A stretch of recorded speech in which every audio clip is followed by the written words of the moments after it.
사업계획 승인 대상을 보겠습니다. 사업계획 승인 대상. 예.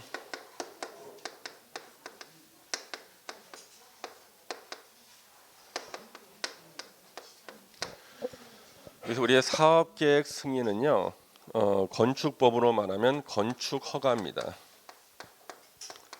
건축법에서는 건축허가, 주택법에서는 사업계획 승인 그래요. 그리고 사업계획 승인 대상은요, 주택하고 대지가 있는데, 아까 우리 등록사업자는 연간이라는 말이 나왔지만 여기서는 연간이 아니라 하나의 사업이에요. 하나의 사업으로 대지 1만 제곱미터 이상을 조성할 때는 사업계획 승인 받아야 되고요. 주택일 때는요, 단독주택은 하나의 사업으로, 연간이 아니에요. 하나의 사업으로 30호 이상을 건설할 때는 사업계획 승인을 받아야 돼요. 그 다음에 공동주택일 때는 하나의 사업으로 30세대 이상을 건설할 때는 사업계획 승인을 받아야 돼요. 그러면 단독주택 29개를 지을 때는요, 사업계획 승인 안 받아요. 그러면 뭘 받나? 건축허가 받아야 돼 대신. 그러면 건축허가 받는 게 훨씬 더 이익이에요. 왜냐하면 절차도 간단하고 비용도 적게 들어요. 그래서 단독주택을 갖다가 30호 짓겠다. 그러면 하나 줄여서 29개 짓는 게 훨씬 더 이익이야. 그래서 예전에 제가 강원도에다가 전원주택 50호를 짓는 일을 제가 맡았어요. 그래가지고 50호면요 30호 이상이니까 사업계획 승인 받아야 되잖아요. 그래서 25개씩 나눠가지고 건축허가 2번 받았어요. 그러면 이거 탈법행위입니까 이거? 혹시 여러분들 민법의 탈법행위 배웠어요? 탈법행위 배웠어요 혹시? 내용은 안 물어볼게. 혹시 그런 단어는 들어봤어? 예. 그래서 50호 이상은 사업계획 승인 받아야 되거든. 그래서 제가 전원주택을 2개로 쪼개가지고 25개씩 건축허가 2번 받았다고요. 이건 탈법행위가 아니에요. 예. 그게 훨씬 더 이익이거든. 예. 그러면은 이제 단독주택인데 예외적으로 50호 이상 건설할 때 사업계획 승인 받는 것이 있어요. 그러면 49개까지는 건축허가 받는 거죠. 이거 특혜를 주는 거야. 그 다음에 공동주택인데 50세대 이상을 지을 때 사업계획 승인 받는 예외가 있어요. 49개까지는 건축허가 받는 거죠. 이것도 특혜를 주는 거예요. 그래서 이 특혜 주는 거 요게 이제 시험 문제가 되는 거거든요.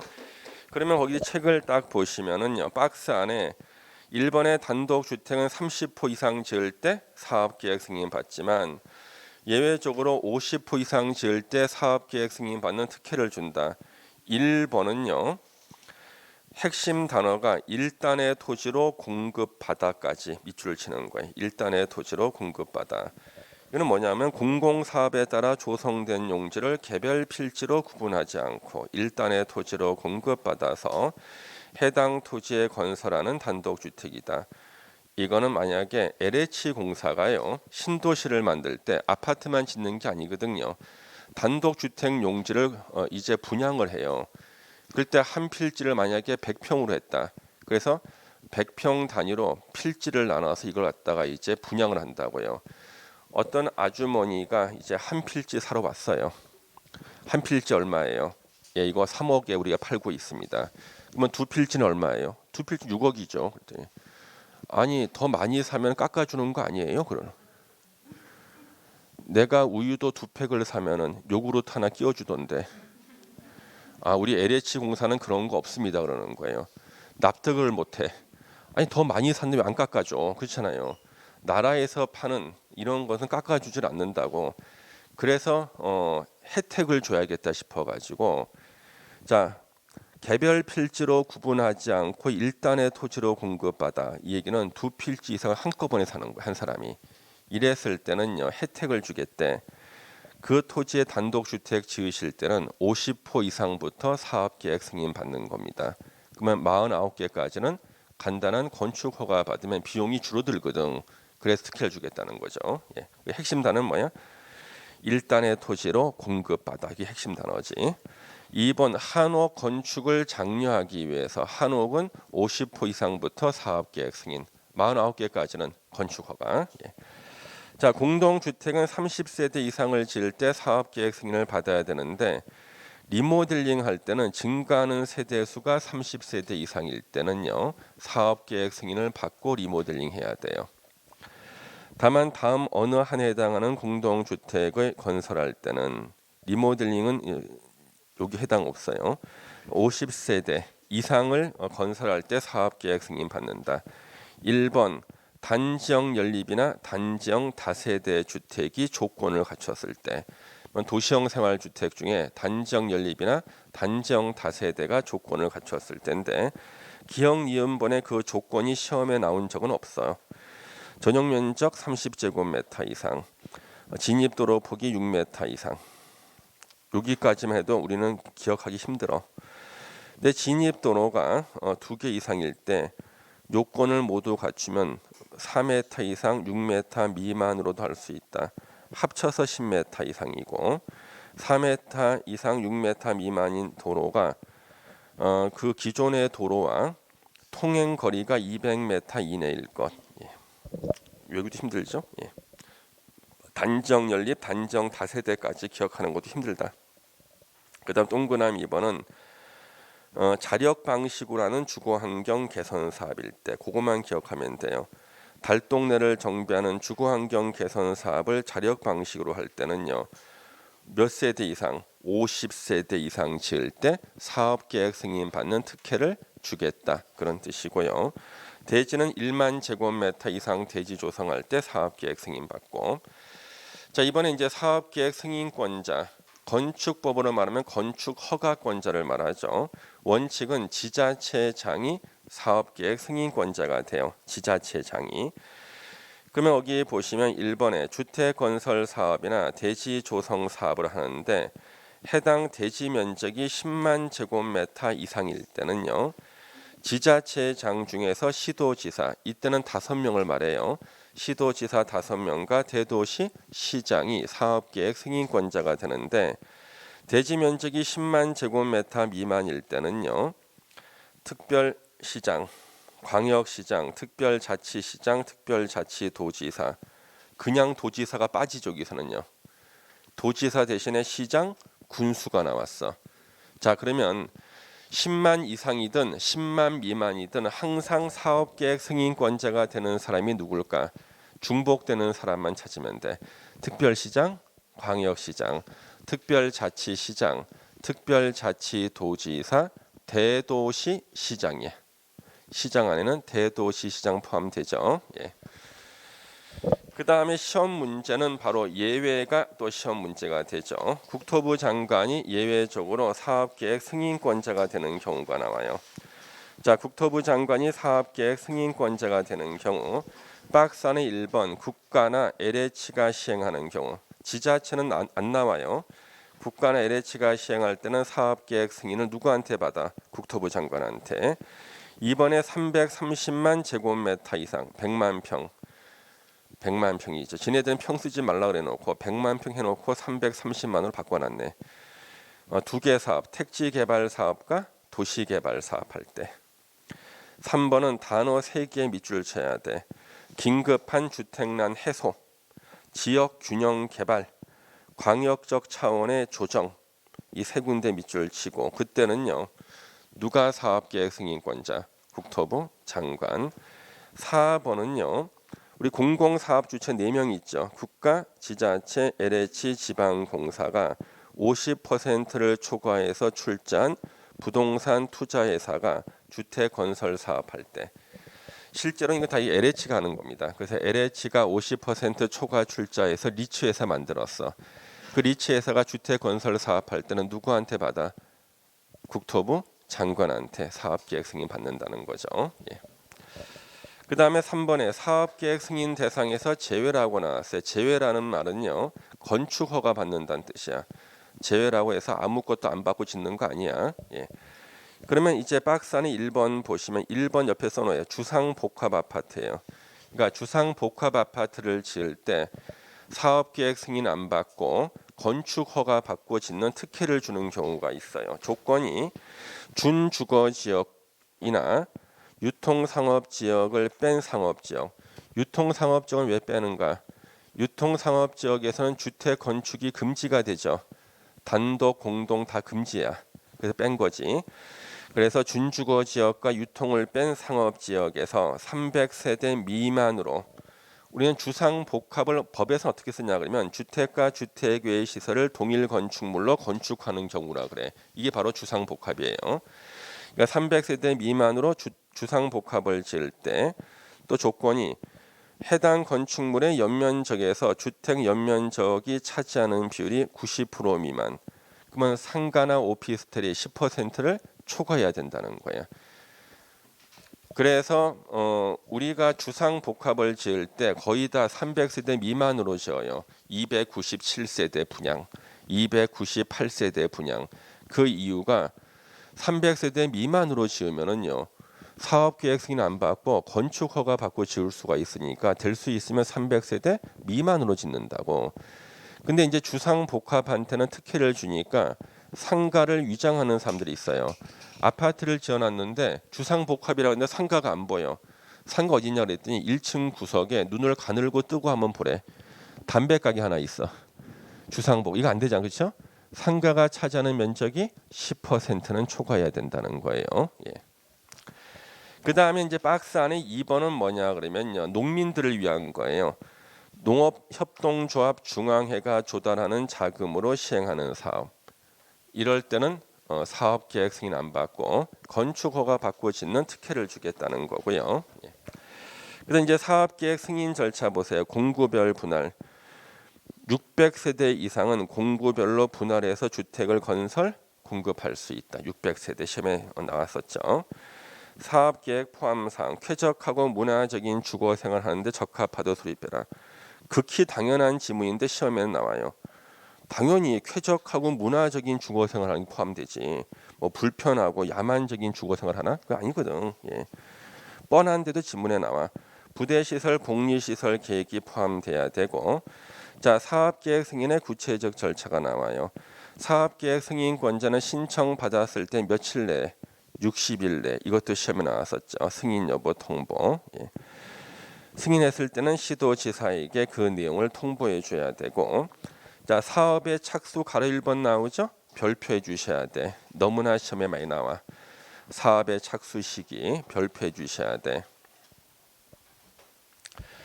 박스 안에 1번 보세요. 자, 109, 209 이렇게 공구를 분할하지 않고 사업계획 승인 받았을 때는 승인 받은 날로부터 5년 내에 사업에 착수해야 돼. 5년 가로치기 나오고 지문으로도 무수히 많이 나왔어요. 5년. 그래서 5년인데 이게 두 번 바뀌었거든요. 바뀐 건 제가 설명 안 드릴게요. 지금 5년 보세요. 바뀐 걸 얘기하면은 헷갈리거든. 그 다음에 공구를 분할했을 때, 자, 109, 209로 분할했을 때는 최초 공구는 똑같아. 그냥 5년 내에 사업에 착수. 그다음 두 번째 공구는요, 최초 이후에 2년 내. 그래서 5년, 5년, 2년 있죠. 가로 안에 알맞은 말은 시험에 나와요. 그다음 박스 위에 문장 보세요. 정당한 사유가 있다 인정하는 경우는, 자, 사유가 없어진 날로부터 1년 범위 내에서 공구를 분할하지 않고 승인받은 경우 또는 공구를 분할해 승인받은 경우에는 최초로 공사를 진행하는 공구의 착수기간 연장할 수 있다. 편하게 착수기간을 1년 범위 내에서 연장할 수 있다. 착수기간. 땅을 파다가 문화재가 나왔어. 그러면 문화재 발굴 끝내고 나서 1년 안에만 착수하면 돼. 착수기간 연장할 수 있으니까. 예. 그다음 가로 2번에 사업계획 승인을 취소할 수가 있어요. 예. 그래서 다음 어느 한에 해당할 때는 사업계획 승인을 취소할 수 있다. 단 2호나 3호에 해당하는 경우 주택 분양 보증이 된 사업은 사업 취소를 못해. 자, 2호, 3호 먼저 볼게요. 사업 주체가 경매, 공매 등으로 인해서 대지 소유권 상실, 사업 주체의 부도 파산 등으로 공사 완료가 불가능할 때, 근데 주택 분양 보증이 돼 있다. 그러면 분양 보증한 데가 책임을 져. 그러니까 이때는 사업 계획 승인을 취소할 수가 없어요. 분양 보증한 곳에서 대신하기 때문에. 그다음에 1번은 언제냐 그러면 사업 주체가 착수 의무 기간을 위반해서 공사를 시작하지 아니하는 경우. 아까 5년 내의 착수, 5년 내의 착수, 2년 내의 착수였죠. 그걸 위반했을 때는요. 그때는 사업 계획 승인을 취소할 수가 있는데 이때 가로를 보세요. 가로는 뭐냐 그러면 공구를 분할했을 때, 자, 첫 번째 공구가 아니라 두 번째 공구야. 두 번째는 아까 2년 내에 착수라 했죠. 2년 내에 착수 안 했다고 해서 사업계획 승인 취소를 못 한다는 거야. 왜? 첫 번째 공구는 착수했는데 두 번째 공구가 2년 내에 착수를 안 했어. 그렇다고 해서 사업계획 승인 취소하면 1공구는 뭐가 돼? 그렇죠. 1공구 소유자들이 피해를 보잖아. 그래서 이거는 2공구가 2년 내에 착수 안 했다고 해서 사업계획 승인 취소는 할 수가 없다. 예. 동그라미 2번, 3번은 그냥 읽어주시면 되고요. 자, 기반시설의 기부 체납. 사업 주체한테요. 직접적으로 관련이 없거나 과도한 기반시설의 기부 체납을 요구해서는 안 된다. 하도 요구가 많아가지고, 예, 그래서 기부 체납 요구해서는 안 되고. 7번에 매도 청구가 나왔어요. 자, 매도 청구는 이제 우리가 이해를 잘 하셔야 됩니다. 매도 청구. 또 시험에 자주 나오니까 매도 청구.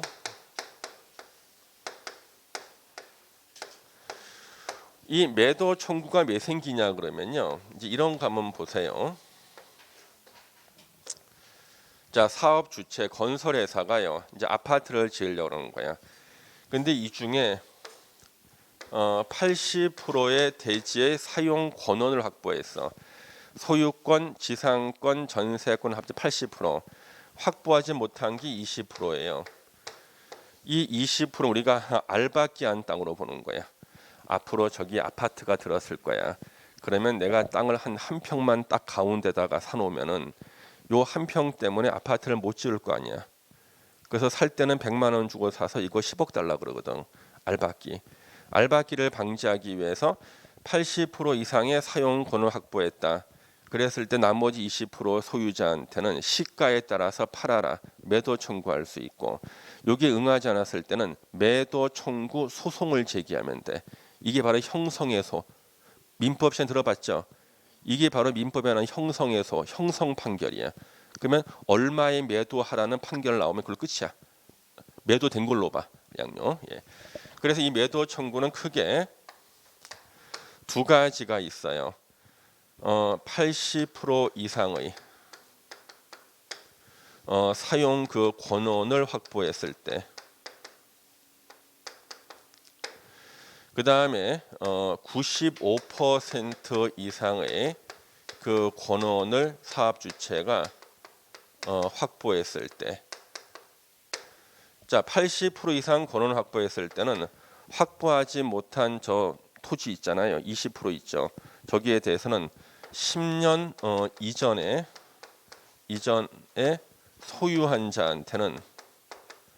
소유한 자에게는 매도 청구 못해.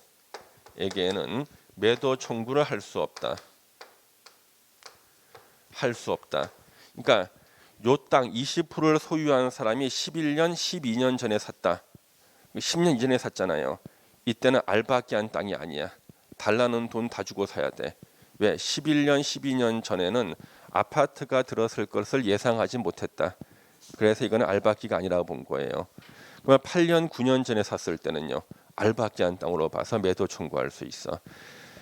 원래는 이 조문 자체는요. 알박기를 방지하려는 규정이었는데 예전에 없던 이익이 생겼어요. 95% 이상 권원 확보했다. 그러면 나머지가 5%죠.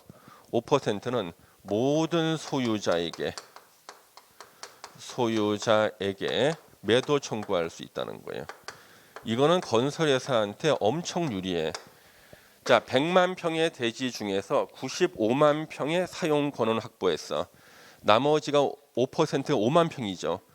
5만 평 소유자는 10년 이전이 아니라 500년 전에 소유했다 할지라도 상속이 되면 다 합산하죠. 소유 기간을요. 500년 전에 소유했다 할지라도 매도 청구할 수 있다는 거예요. 원래 이 취지가 알박기를 방지하려는 취지인데, 아니 500년 전에 알박기를 예상할 수 있어? 500년 전에 조선시대 세종대야. 세종대왕께서 궁신한테 땅을 주면서 너 이 땅 갖고 있어라. 별로 좋아 보이지 않는데요. 그냥 갖고 있어. 500년 후에 아파트라는 게 들어설 거야. 그때 이 땅은 대박을 칠 거다. 상속은 포괄 승계이기 때문에 소유권 기간을 다 합산한다. 그것도 미리 알려줬어. 세종대왕께서. 그래서 이제 이게 계속 상속돼서 저 땅을 소유한 지가 500년이 됐다 할지라도요. 무조건 매도 청구할 수 있다. 건설회사한테 엄청 유리하죠. 그렇죠? 예. 그래서 지금 그게 7번의 가로 1번이에요. 자, 한번 읽어보겠습니다.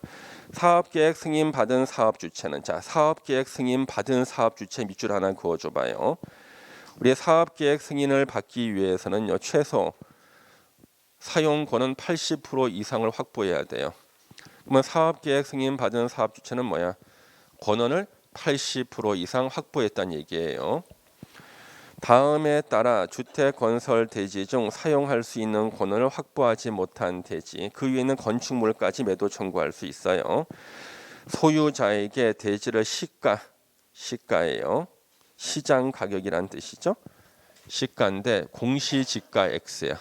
공시지가가 아니야, 시가야. 시가로 매도할 것을 청구할 수 있고, 매도 청구 대상이 되는 대지 소유자와 매도 청구하기 전에 3개월 이상 협의는 먼저 해야 돼요. 자, 박스 안에 1번 보세요. 주택 건설 대지 면적 95% 이상의 사용 권한을 확보했다. 확보하지 못하는 게 5%죠. 사용 권을 확보하지 못한 대지 모든 소유자에게 팔아라. 매도 청구할 수 있다. 야, 진짜 유리하다. 2번 위 1외의 경우는요. 1외의 경우는 80% 이상 95% 미만을 말하는 거예요. 왜 80% 이상이라는 말이 없는데 80% 이상이라 그러십니까? 사업계획 승인을 받은 사업주체, 사용권은 80% 이상은 확보해야지만 사업계획 승인을 받아요. 그러니까 2번은 뭐야? 최소가 80% 이상 사용권을 확보했지만 95% 미만 사이예요. 그 사이에서는요. 지구 단위 계획구역 결정 고시를 기준으로 10년 이전에 해당 대지 소유권을 취득해서 계속 보유하고 있는 자를 제외한 소유자에게 매도 청구할 수 있다. 그러면 10년 이전부터 소유한 사람한테 매도 청구 못한다. 그렇죠? 10년 이내 소유한 사람만 매도 청구할 수 있고, 가로는 필요 없는데 친절하게 여러분들은 민법을 알고 있는데 민법 모를까 봐 써놨어.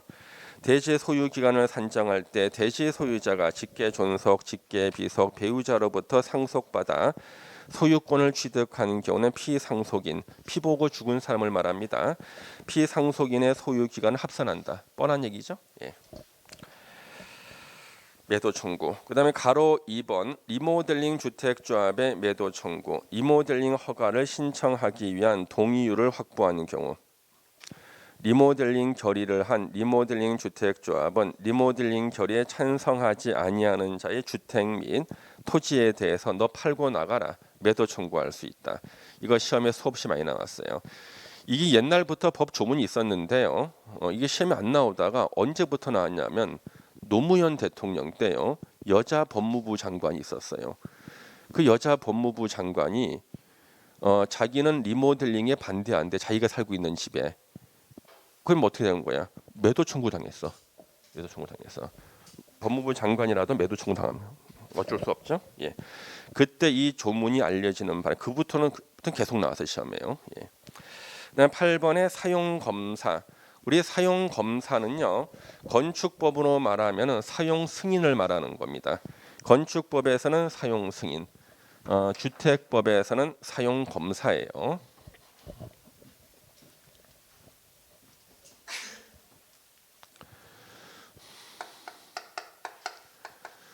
사용 검사.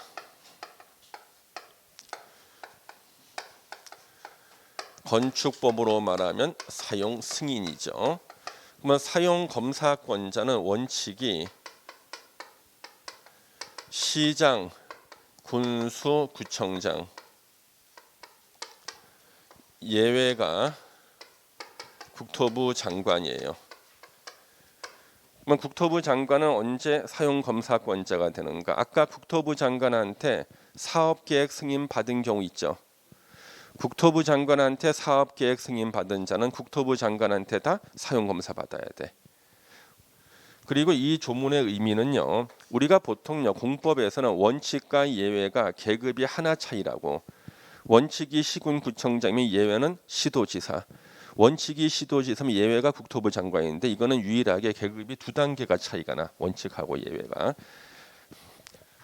그래서 시군구청장을 시도지사로 쓰거나 국토부 장관을 쓰는 거죠. 사용검사 동그라미 1번 보세요. 시군구청장에게 사용검사 받지만 국토부 장관한테 사업계획 승인 받은 자는 누구한테? 국토부 장관한테 사용검사를 받아요. 그 다음에 네 번째 줄에 다만 공구 분할 규정에 따라 사업계획 승인 받은 경우는 완공된 주택에 대해서 공구별로 사용검사를 받을 수가 있습니다. 동별로 사용검사도 받을 수 있고. 자, 예외적 사용검사는 뭐냐? 그러면 사용검사는 원래 누가 받냐면 사업 주체가 받는 거예요. 근데 밑에 박스 안에 참고에 이 동그라미 1번 보세요. 사업 주체, 건설회사가 파산했어. 그럴 때는 시공보증자가 사용검사 받지만 시공보증자가 없거나 시공보증자도 파산했을 때는 마지막 남은 사람이 입주 예정자야. 그래서 입주 예정자 대표회의가 사용검사를 받아야 됩니다. 그 다음에 오른쪽에 이제 임시 사용 승인 보세요. 자, 주택 건설 사업은 동별로 공사가 완료됐을 때, 대지 조성 사업일 때는 구획별로 공사가 완료됐을 때 임시 사용 승인을 받을 수가 있고요. 3번 임시 사용 승인 대상이 만약에 주택일 때는요. 이때 주택 중에서 공동주택일 때 이것이 많이 나오죠. 임시 사용 승인 대상이 공동주택일 때는 세대별로 임시 사용 승인 할 수 있다. 그래서 이제 아파트가 이제 완공이 돼서 입주하기 전 한 달 전에 건설회사한테 연락이 와요. 하자 있는지 한번 확인하러 오세요. 그래서 이제 하자를 확인하러 갔는데 아니 세상에 공사가 다 끝나가지고 거기다가 인테리어까지 끝난 세대가 있어요. 플랜카드를 걸어놔 구경하는 집으로. 그거는 그 이제 조합이 선정한 인테리어 회사가 거기서 이제 세대별로 임시 사용 승인을 받고 실내 인테리어 다 끝내놓고 구경하는 집을 만들어 놓은 거지. 세대별로 임시 사용 승인 할 수 있다. 자, 사용 검사는 신청일로부터 15일 내에 해야 됩니다. 14일 X, 7일 X 다 15일이에요. 시험에도 몇 번 나왔죠? 15일. 자, 이제 우리 주택 공급 파트에 분양가 상한제가 나와요. 등등 나온 1번 주택 공급 기준을 먼저 보십니다. 자, 주택 공급에서요. 박스 안에 1번 있죠. 박스 안에 1번에 별표를 하고요. 이게 그렇게 많이 나왔어. 원래 사업 주체가 입주자를 모집하려고 할 때는요. 시군구청장한테 승인을 받아야 돼요. 복리시설, 상가일 때는 신고를 해야 되고. 그래서 사업 주체가 입주자를 모집해도 되는지 시군구청장한테 입주자 모집에 대한 승인을 받아야 돼. 복리시설일 때는 신고를 해야 되는데 시험 문제는 사업 주체 뒤에 가로가 시험 문제예요. 공공사업 주체, 국가, 지자체, LH 지방공사는요. 시군구청장한테 승인을 받지 않는다. 신고도 하지 않는다. 그게 시험 문제고요.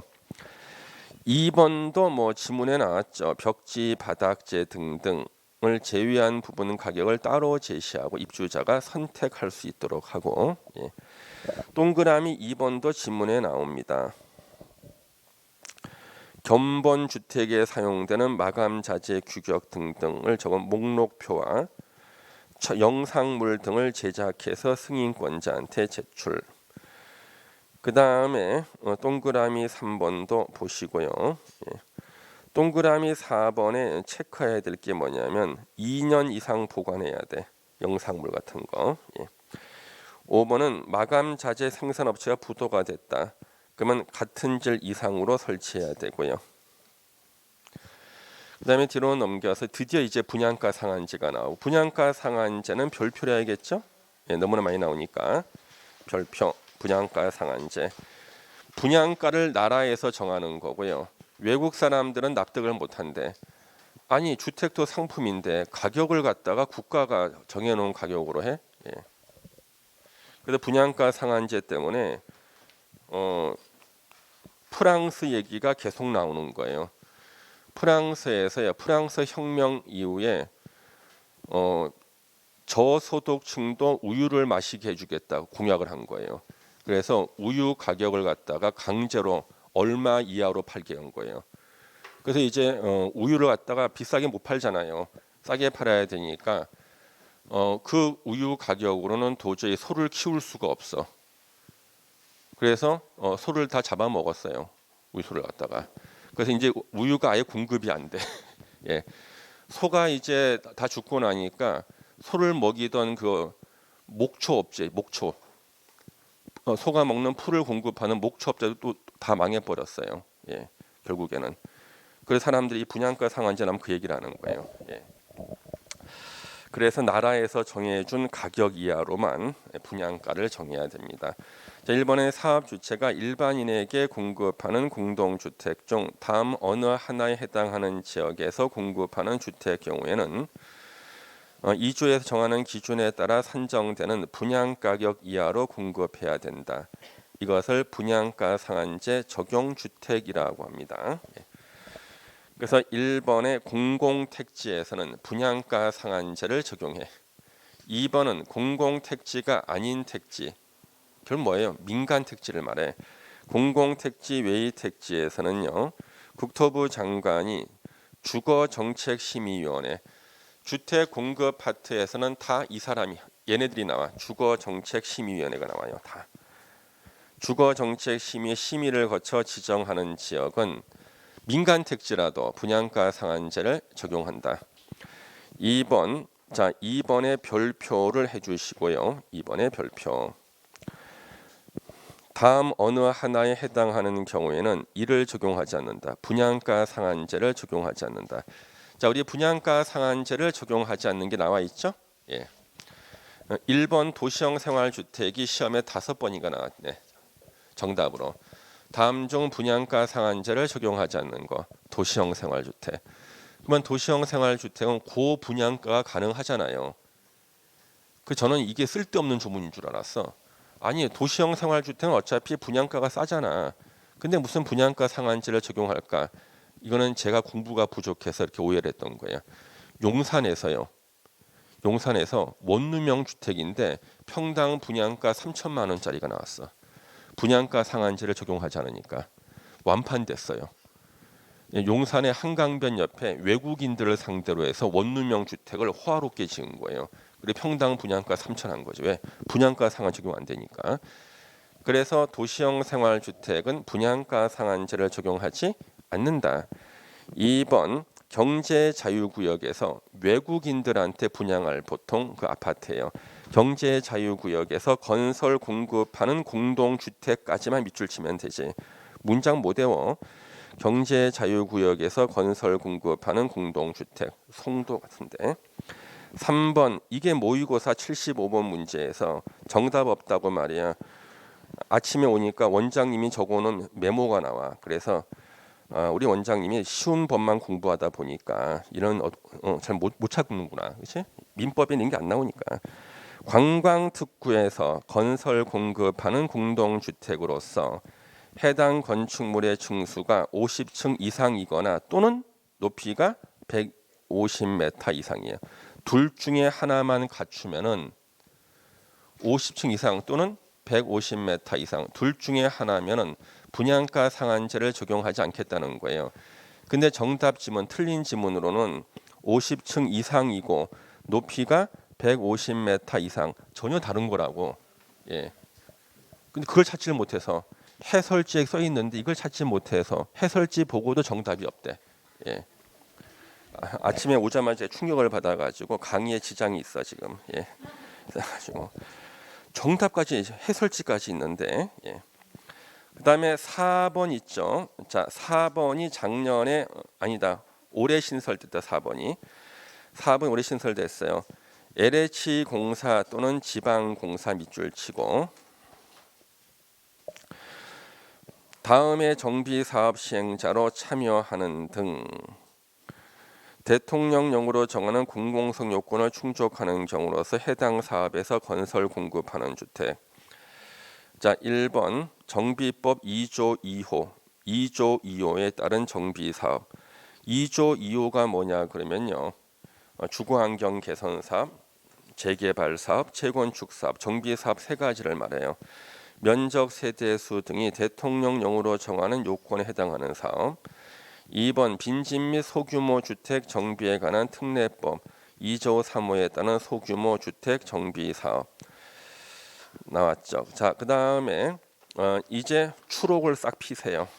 이제 추록을 싹 펴서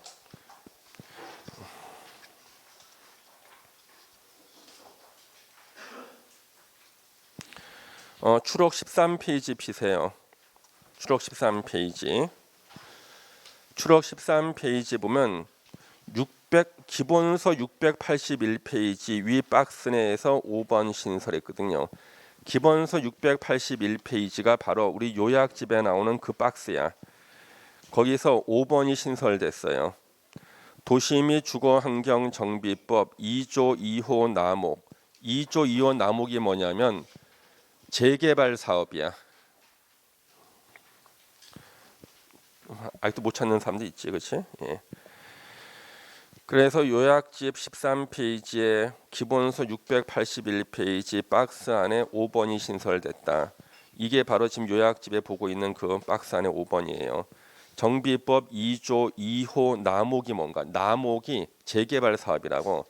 재개발 사업 규정 후단에 따른 공공 재개발 사업에서 건설 공급하는 주택. 그래서 공공 재개발 사업에서 건설 공급하는 주택은 뭘 적용하지 않는다는 거야? 분양가 상한제를 적용하지 않겠다. 왜? 공공 재개발 사업을 다 싫어하잖아. 그렇죠? 지금 현재 그 조합원들이요. 재개발 조합의 조합원들이 공공 재개발 사업 다 싫어해. 그러니까 어떻게 거예요? 분양가를 올려주겠다는 거야.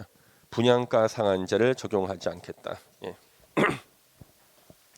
다시 우리 요약집으로 오셔서 요약집 114페이지 동그라미 3번 분양가격은 택지비와 건축비로 구성하고 토지임대부 분양주택의 경우에는 건축비만 해당이 됩니다. 가로 2번 분양가 상한제 적용 지역의 지정 해제 보세요. 자, 주어가 국토부 장관이에요. 주택 가격 상승률이 물가 상승률보다 현저히 높은 지역. 그렇죠? 예. 주택 가격 급등하거나 급등할 우려가 있는 지역 중에서 기준을 충족하는 지역은 주택 공급 파트에 항상 나오는 위원회가 있다고 그랬죠? 주거정책 심의위원 심의를 거쳐 지정할 수 있고 동그라미 2번에 체크를 하세요. 항상 빠짐없이 나오는 지문이 있어요. 국토부 장관이 분양가 상한제 적용 지역을 지정하는 경우는 미리 시도지사 의견을 들어야 된다. 시군구청장이나 시도지사 의견을 듣습니다.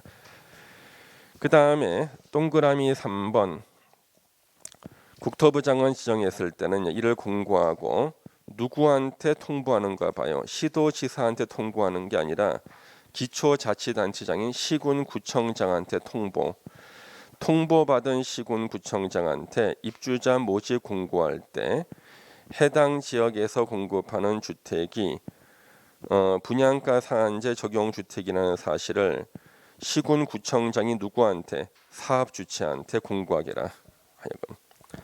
그래서 국토부 장관이 지정 사실을 시군구청장한테 통보받은 시군구청장은 사업주체 건설회사한테 여기가 분양가 상한제 적용 주택이라는 사실을 공고하게 시키는 사람은 시군구청장이에요. 예.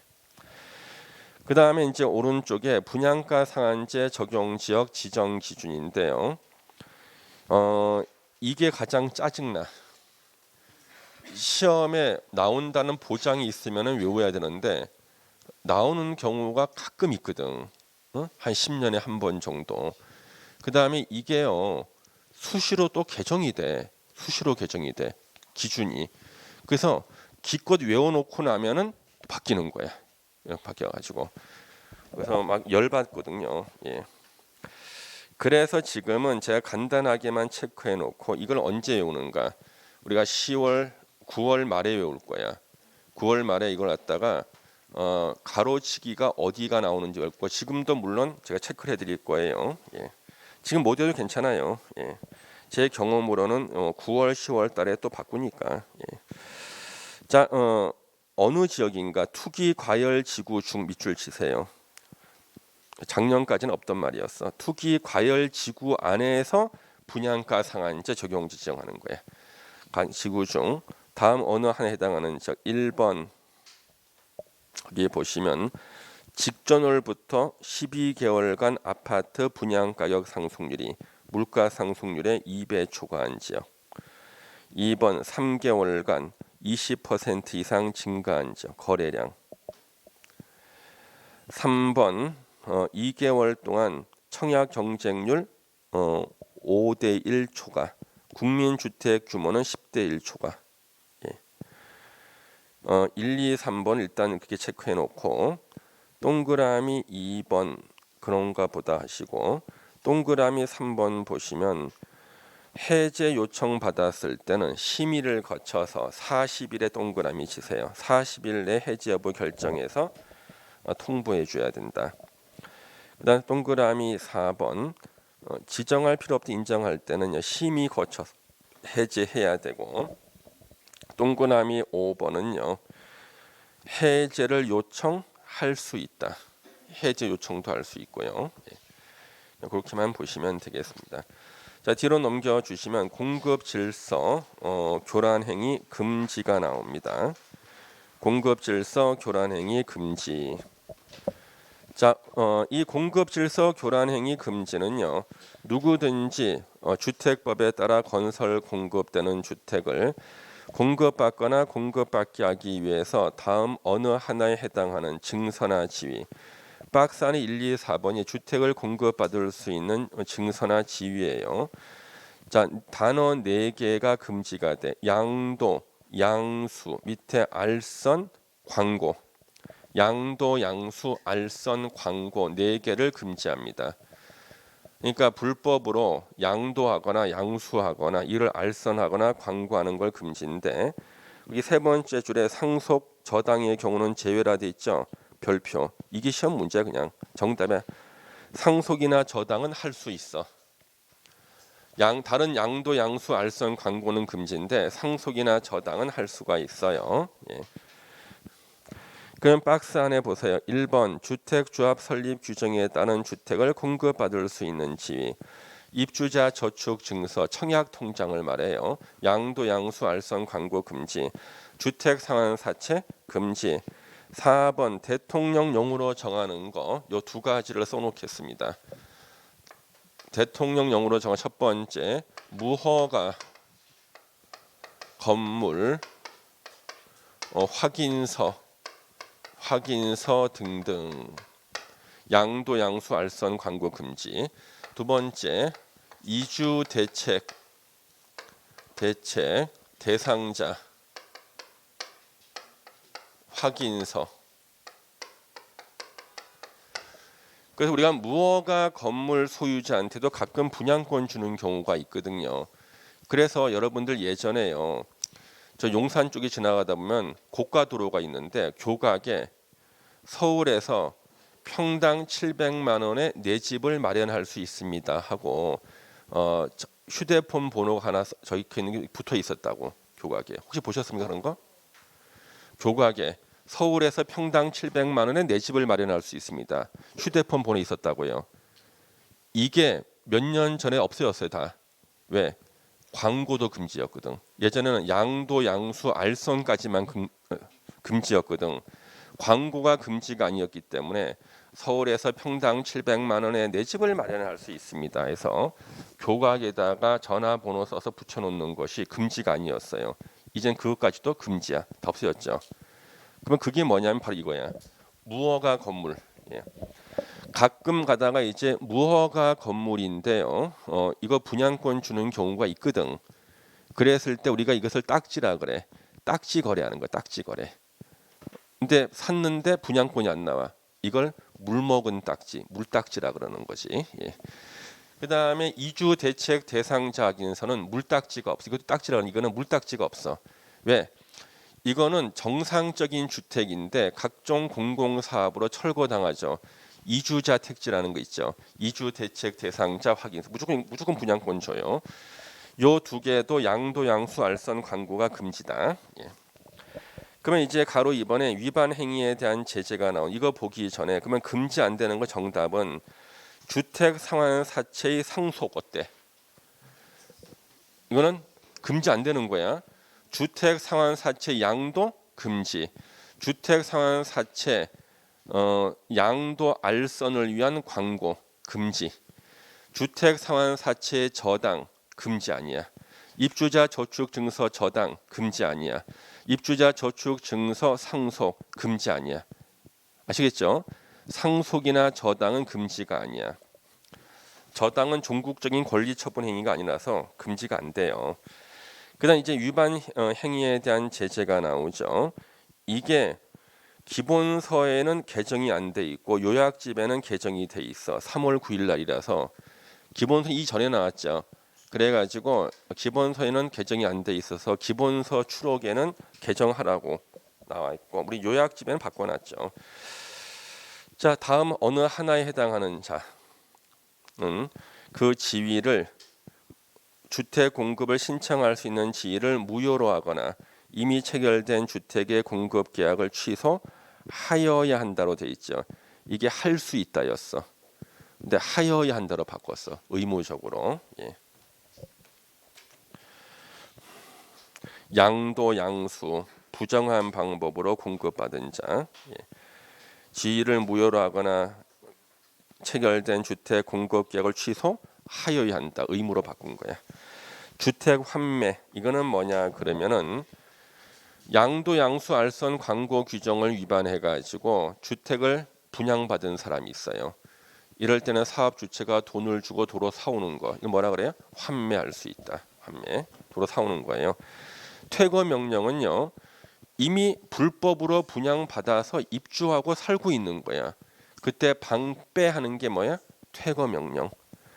방 뺀 사람은 어디로 가는가? 117페이지 맨 위에 더 큰 집으로 가. 3년 이하의 징역이나 3천만 원 이하의 벌금에 처해진다. 그렇죠? 예. 그다음에 다시 116 동그라미 4번 입주자 자격을 제한할 수 있는데요. 이게 또 개정돼서 신설했어요. 10년 범위 내에서 입주자 자격을 제한할 수 있고 동그라미 5번 6번 신설된 거예요. 예. 자 이거는 뭐냐 그러면은 5번 6번 같은 경우 특히 이 5번 같은 경우는요 억울한 사람이 있더라는 거예요. 억울한 사람. 자 어떤 억울한 사람?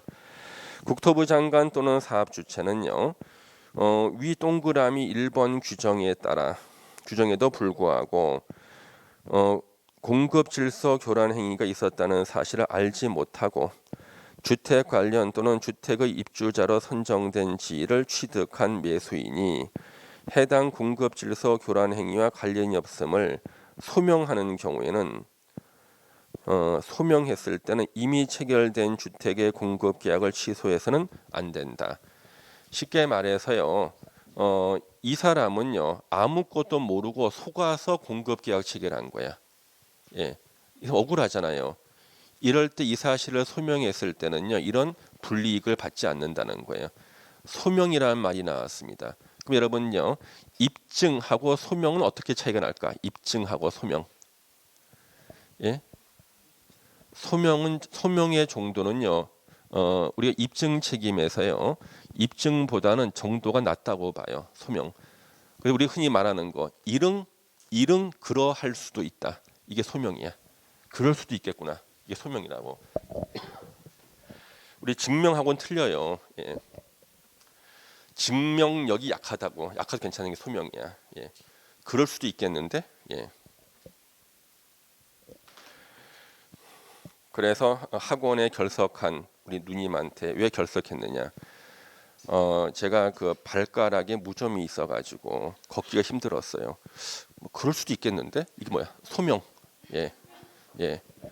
진단서 띄워오세요. 이게 뭐야? 증명이죠, 그렇죠? 예, 소명이라고. 예.